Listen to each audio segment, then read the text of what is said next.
Bonjour à tout le monde, eh bien, bienvenue sur mon premier tutoriel, donc j'espère que vous serez indulgents avec moi. Le but de ce tutoriel sera de comment rendre plus réaliste les impacts sur les plaques du Faucon d'Altaïa, parce que c'est vrai que bon, quand on voit, hein, c'est quand même pas terrible. Donc pour ça, j'aurai besoin de quelques petits outils, pas grand chose, pas de Dremel en tout cas, un tournevis fin que j'y mis sur les côtés pour qu'il soit plus arrondi et qu'il soit plus tranchant. Un autre petit tournevis, le même style que celui qui a été fourni par Altaïa, mais là, il n'est pas cruciforme, il est plat. Donc pareil, limé pour qu'il soit assez fin pour pouvoir découper le plastique facilement. Un scalpel que vous utilisez pour découper les pièces de vos grappes, notamment. Et aussi les barbeurs qui a été fourni par Altaïa pour faire les biseaux sur les trous des petites pièces. Comme celui-ci, celui-ci. Enfin bon, je vous montrerai ça un petit peu en détail après. Donc c'est parti. Donc pour démarrer, donc là je vais commencer sur celui-ci. Donc là on gratte doucement. Alors là il y a la pliure, la séparation des plaques. Donc soit vous n'allez pas jusqu'au bout puis vous arrêtez et vous faites un effet de biseau et vous arrêtez les plaques. Soit vous faites sauter cette partie-là. Donc moi j'ai décidé que vu l'impact qu'il y a, je pense que je trouve ça un peu space d'arrêter. Donc je vais gratter. Donc je vais faire sauter cette partie-là. Alors au début, vous pouvez soit vous y allez comme très fort et vous êtes sûr de votre coup, vous pouvez y aller. Moi ce que je fais en général, c'est que j'y vais doucement. Parce que en général, quand on veut aller vite et qu'on va fort, eh ben, qu'est-ce qui se passe? On fait une trace. Ce qui n'est pas forcément l'effet recherché. Donc là, petit appui. Je suis en train de casser la brisure. Et là où je vois où je suis à bon niveau, c'est que le noir qui correspond à la plaque disparaît. Comme ici.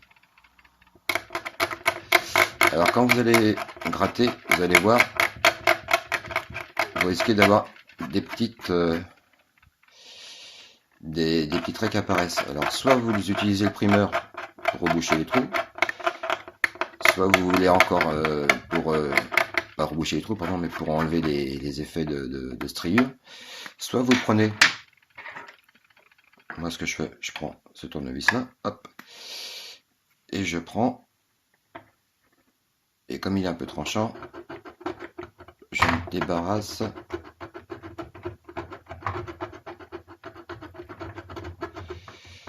des rayures. Voilà. Voilà. Donc si on regarde comme ça commence à faire l'effet qui est pas trop mal. Donc là, je vais continuer. Hop.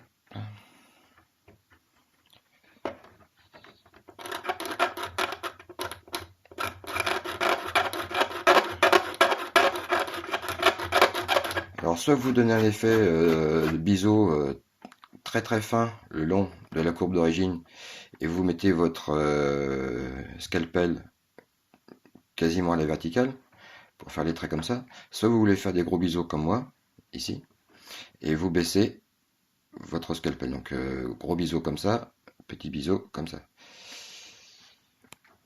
Donc là, je vais reprendre celui-ci.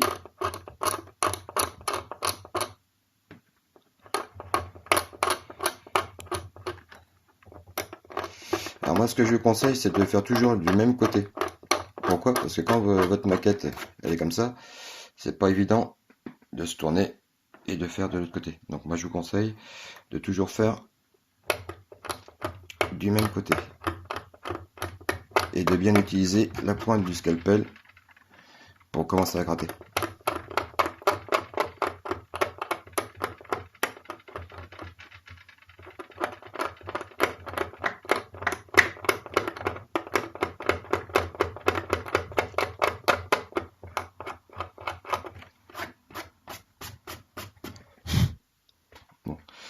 temps en temps, je prends un pinceau parce que comme il y a des petits bouts de plastique qui restent dans les interstices, voilà. Et donc, vous voyez, donc là, le rendu du biseau est pas mal. Donc là, il y a un peu trop d'épaisseur, donc je gratte franco.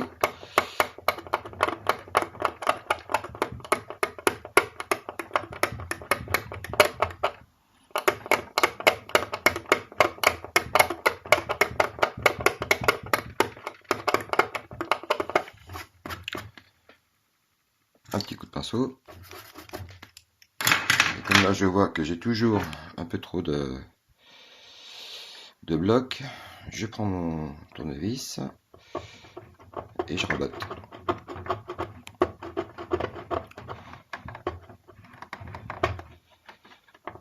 Donc, petit à petit, ça va partir. Si il y a de plus grosses parties, vous revenez donner un coup de scalpel, pardon. Et voilà. Bon, après, vous retravaillez comme vous voulez.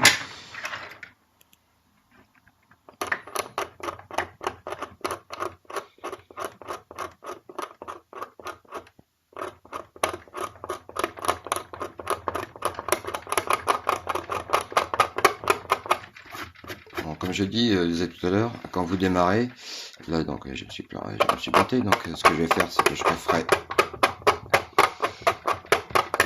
un plus gros biseau, parce que moi j'aime pas garder des rayures, donc.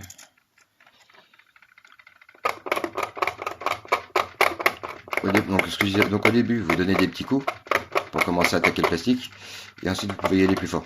Parce que je le répète, si vous alliez fort dès le départ, eh ben vous allez faire.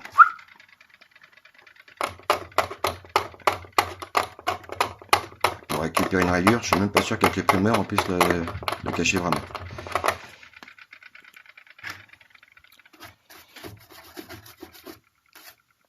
Voilà. Donc vous utilisez cette technique là, puis vous arriverez à des choses comme ceci, comme ceci. Là cette partie là je l'ai pas encore fini. Vous arriverez à faire des choses comme ceci, qui sont quand même assez sympas. Et ce que j'aime bien, c'est que cette technique-là, c'est que au départ, vous pensez que vous allez faire des biseaux plus petits, puis d'un coup, vous trouvez que la forme est pas mal.